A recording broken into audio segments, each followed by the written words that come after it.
This episode of the Old Dogs REI Network is brought to you by Mino Studio.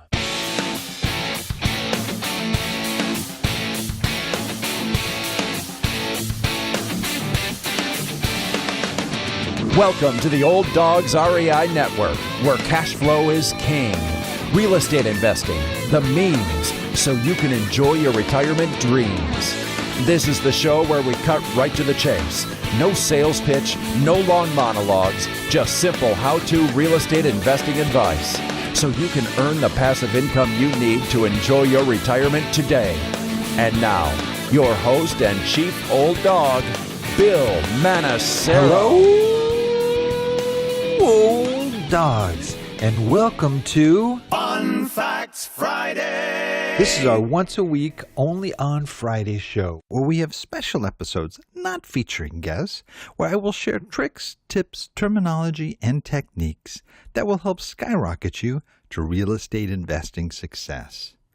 Today's topic is 10 tips to boost positive cash flow income. Well, I just want to say, hey guys, how are you doing? I hope you're doing well, and I hope that your real estate investing efforts are going well. Just a quick announcement here. First off, I just want to thank you guys. I realize I don't do that enough, and I just want to thank you for listening. I know there's a lot of other podcasts out there you could be listening to, but the fact that you picked us really, really means a lot. So thank you for that. And I just want to say too, hey, if ever, you really are just feeling, gosh, I just really enjoy this podcast, okay? And I just want to do something just to help those guys out because, I'm learning a lot or whatever it is. The best way to help us out is, we're not selling anything. I don't have any programs or courses or anything like that. I'm just really trying to provide information that you can use and things that can really help you as you approach retirement or in retirement. So we would just love if you wanted to just go to iTunes and subscribe to our podcast. If you don't have iTunes, or it could be Stitcher, Google Play, iHeartRadio, but subscribe. It helps out in terms of getting the word out to the folks out there. Another way that helps out is by rating and reviewing our podcast. When we get good reviews, it goes out to more folks and more people become aware of the podcast. So that would be a great thing. We just really would appreciate that if that's something that that you could do. Well, let me go ahead and start. We got a great topic here, and it's about cash flow.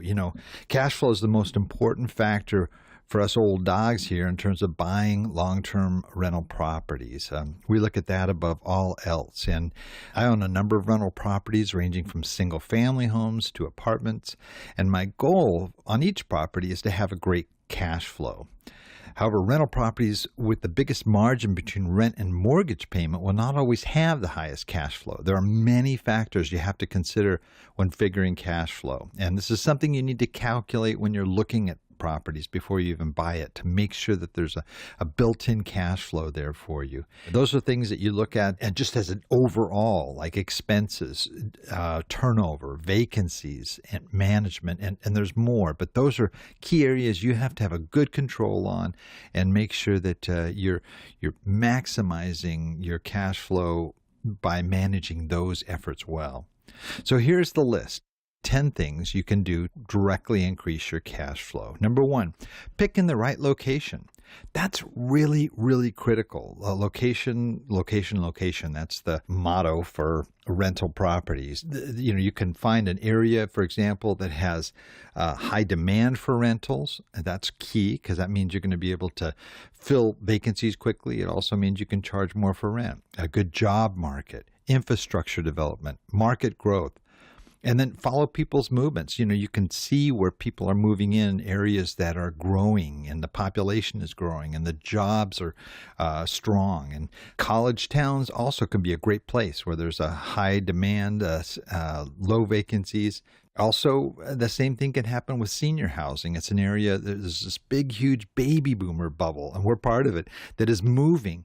And as that moves, there's these people are doing a lot of the same things. They're selling their big houses that they had when they had all their kids in the house, and now they're downsizing. They're finding nice places they can live, nice communities where they're comfortable. Some cities really have a demand for that. When looking for locations, home prices and rental rates are the most important factor. Home prices and expenses can be compared to the market condition to determine if the property is worth the cost. Rental rates should provide enough income to cover expenses and generate profit. And depending on your budget and market conditions, try looking specifically for neighborhoods that have higher rental yields. Number 2, renovations. Whether you're purchasing, say, for the first time and you're getting inspections to find out what kinds of things you might have to do to sort of move that place up, talk to a contractor and get opinions on what kinds of things would be beneficial. What are the contemporary things that people are looking for in their homes that you could do, hopefully, cost effectively. Sometimes just deep cleaning of a property and getting it all cleaned up real nice and putting some fresh paint on it. Typical renovations you can do at relatively reasonable costs are things like exterior and interior paint jobs with contemporary colors, just upgrading the color, upgrading kitchen cabinets, countertops, or bathrooms. Sometimes you can do that for under $1,000, in a bathroom, or under $1,000 in a kitchen. And one of the things we're finding is, putting wood floors or laminate flooring. Not only does it look more contemporary, and you can get a better rent for it, but it also saves you money from having to deal with cleaning carpets on turnovers, replacing carpets, those kinds of things. So, there are some good renovations that you can do that will save you in other ways as well. Number 3, rent by the room. Now, those, and again, this is referring more to a single family home, but if you're having trouble renting the whole house out, you can just rent by the room. That would require you to fully furnish these rooms, but would allow you more flexibility. You could rent by the week, by the month, 3 to 6 month leases, and you're probably thinking, well, why do I want to deal with all that turnover? But if you think about the cost that people are going to be paying per week, per room, you'll soon see that you're going to be making a lot more doing that than you would by renting out the whole house. And you can also target those types of students, single moms, and different groups like that. Number 4, along the same lines, you can convert to an Airbnb property. Now, you can do this with an apartment unit as well as a house or a condo. You can rent either the entire property, or you could do the room by room thing as well. Sometimes if you can find a niche group, for example, my friend Al Williamson, he talks about traveling nurses, that these are nurses that go from hospital to hospital where there may be a shortage of nurses, and they have a per diem allowance that allows them to cover housing. Now, if you can provide them an alternative, a cost-effective alternative to staying at a hotel, then they're going to save that per diem, they'll pocket the rest. They can go in a room, for example, or a house that they would share multiple rooms, as long as there's maybe other nurses in there and they feel comfortable with them. So you could look at what local room rates are, and maybe it would be something, again, you look at what local market prices are. If they were staying in a hotel, they might be paying, $150 a night or something, but maybe you could do a $125 per night thing.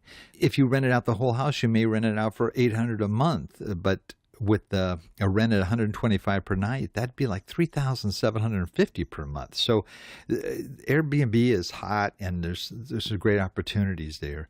Number 5, corporate housing. Along the same lines, offer it furnished.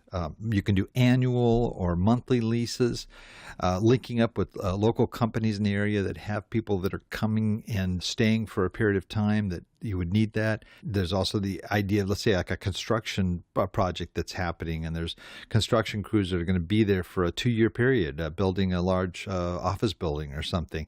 Normally, they'd be paying, much more staying in a hotel or a motel, whereas you can offer an alternative and still make a significant amount of money. Number 6, converting a home to duplex. Now, this is not a low cost necessarily. You definitely have to have separate bathrooms in each side of this duplex. But if you can do it, you're going to end up making almost twice as much as you would otherwise. And so that's another way to be able to increase your cash flow income. Things like making proactive long-term repairs. The one reason why I like multifamily more than single family is that single family, you can just get blasted by something as simple as replacing a hot water heater or replacing an AC unit. When you buy your property, you try to do the improvements at that time. For example, if the plumbing is maybe less than stellar or may have a possibility of having problems later on, you want to replace that when you buy the property. There's a water heater, or if you're in the Midwest or South and you've got boilers, for example, those are the kinds of things that can be huge expenses. And you want to make sure that you get something new in its place, or something that is not going to be a problem, because you can literally wipe out your cash flow for the year by replacing these high cost areas. And that can go for roofs and other things as well. Number 8, paying off a mortgage. Let's say the easiest way to increase cash flow is to pay cash for the property. I mean, that's great if you can do it. You can't always do that, let's say, with apartments, because you're getting it in higher dollars there. But if you can pay cash, you're automatically going to have higher cash flow because you don't have that mortgage payment to deal with. But you could still go ahead and take out that mortgage, but set up an aggressive pay down schedule so you pay off that mortgage quickly over time. Now, granted, there are tax advantages to having that mortgage in place, but the bottom line is you'll increase the amount of cash flow you'll receive if you pay off that mortgage. Number 9, decrease expenses. Now, this is an area where to make more money, you either have to increase your income or decrease your expenses. Now, there are a variety of ways to drive down costs. This can include negotiating contracts with service providers like landscapers, people that cut your lawn. It could be challenging your property tax bill. A lot of folks don't know how to do this, but this is a real feasible way to go and to reduce your expenses that you're paying on taxes. Separating certain services that you provide, like internet or cable. Utilities are one of the biggest areas where landlords just pay a lot of money. So if you can pass that through to your tenants, either through a RUBS program or by buying energy-saving appliances and so forth, and maybe putting some weatherproofing around windows, certain things like that can actually end up saving you quite a bit. And number 10, refinancing. Refinancing is a great way, especially while interest rates are low like they are, debt service is one of the biggest drains on cash flow. This can be a time to refinance or structure your financing differently. Drive down those costs with a better loan. And it's a competitive market out there, so you could almost kind of play different banks against each other and try to get as good a rate as possible. Well, that's my 10 items today to boost positive cash flow income. Cash flow is extremely important when investing in long-term rental properties. It is important to do your research and realize the properties with the highest price to rent ratios may not always produce the most cash flow. Ease of management, expenses, turnover, and vacancies must be considered when figuring cash flow. Your strategy regarding how you finance and pay down mortgages will also greatly affect cash flow. We did a similar kind of podcast a while back. It was episode 070. So if you want 12 more ways to increase rental property cash flow, I will have a link to that episode in our show notes. Everything presented here, of course, can be accessed in our show notes on the Old Dogs website at olddogsreinetwork.com/blog. And look up the episode on 10 tips to boost positive cash flow income.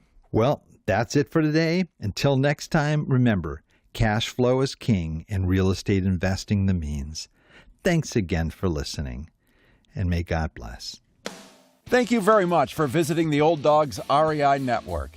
We would greatly appreciate if you would stop by iTunes and let us know what you think of the show. We would love if you could subscribe to the podcast, give us a 5-star rating, and write a review. The more ratings and reviews we receive, the more visible the podcast will be to others. Thank you.